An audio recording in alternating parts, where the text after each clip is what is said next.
Black Tie Dinner has humble beginnings that started in 1982 with a small dinner of 140 people raising $6,000. Today, the dinner is 20 times that size in every way.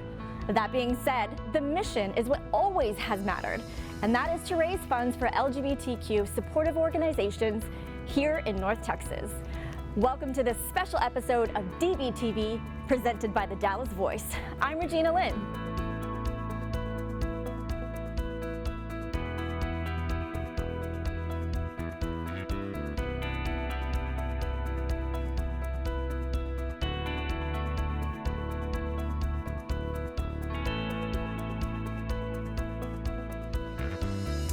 Black Tie Dinner has certainly grown over the years and is now the premier annual must-attend, star-studded event with all of the glitz and glamour you would expect that has raised over $25 million. So when we look at 2020 and how we were forced to pivot and forced to change our business model, we're learning so much and so many great things that we might use in the future. So the amount of people we're reaching, the amount of beneficiaries we're engaged with, I think that this might be the catalyst for us to really look at things differently moving forward. That it has evolved over time from mainly supporting aid service organizations to now it's really the full gambit of from youth and children and the arts and churches and spiritual. There's still the aid service organizations, obviously.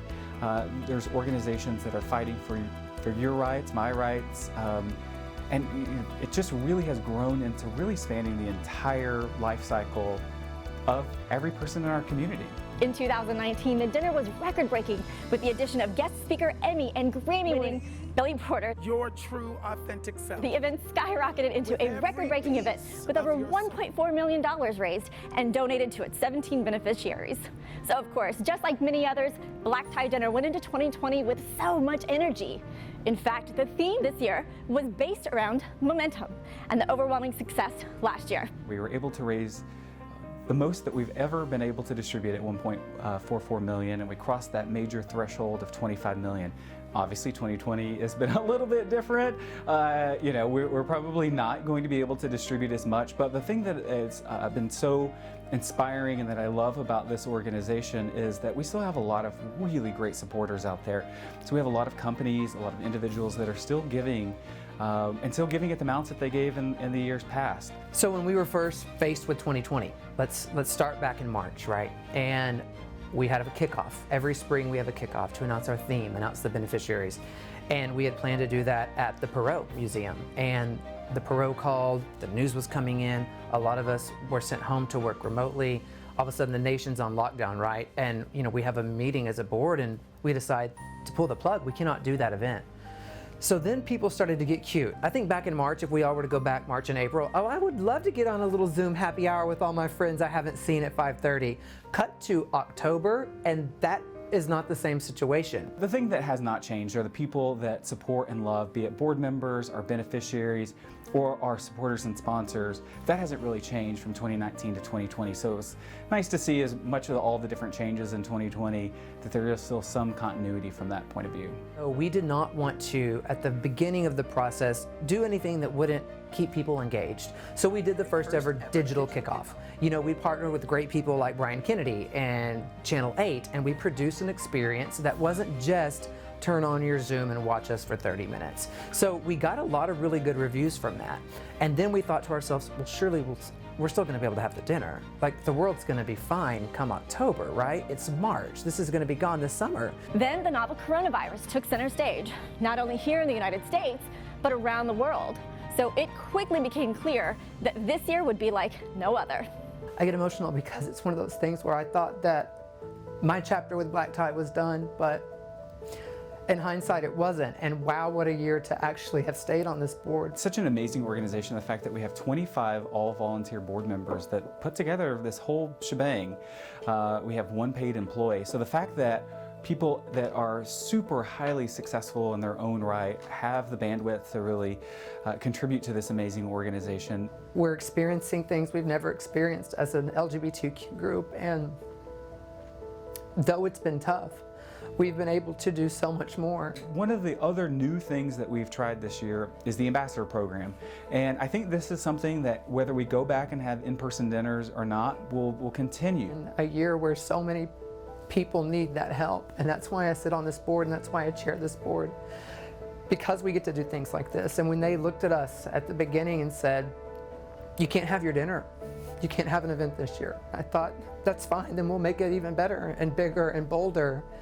And so I'm emotional because of all the blood, sweat, and tears that we put into this program, and that we hope it just affects change in our community. The platform of having this online dinner or having the Black Tie Live allows people from all over the country to participate and learn about Black Tie Dinner. This is not a decision that we made easily, and we gave a lot of thought about it. How do we bounce back from this? We've always wanted to partner with Channel 8 and do some sort of live television broadcast. This is the year. This was the perfect storm where we thought, let's do that. Let's not have people do a Zoom. Let's not do some sort of Skype or YouTube. In fact, let's just go on television with it. The 2020 theme ended up being more brilliant than anyone could have ever imagined. Momentum, our future is calling, was used in so many decisions to make sure that there was forward motion in every decision made. The future of the 2020 dinner was uncertain, but the need and desire to raise funds was not. At the end of the day, Black Tie Dinner listened to its biggest supporters and came up with a good old throwback solution, announcing Black Tie Live, a Jerry Lewis-style telethon that hosted celebrity guests, a live auction, an opportunity for viewers to donate.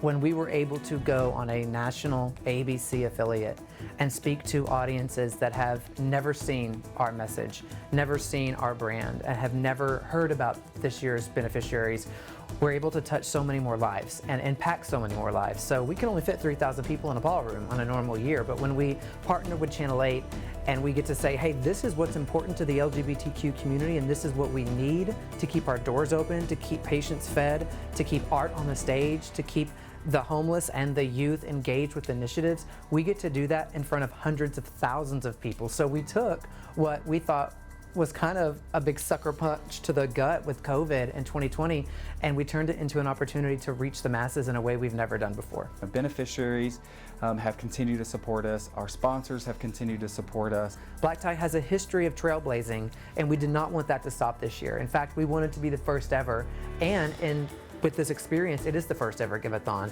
So we're hoping that the special reached so many people and that the funds we raise that we'll announce in December are really gonna blow people's socks off, because we took 2020 and we made it our bitch. Black Tie Live was an overwhelming success. Viewers tuned in, donated, followed along on social media, posting their own Black Tie party pics. It was certainly a challenging year for Black Tie, their sponsors, and beneficiaries.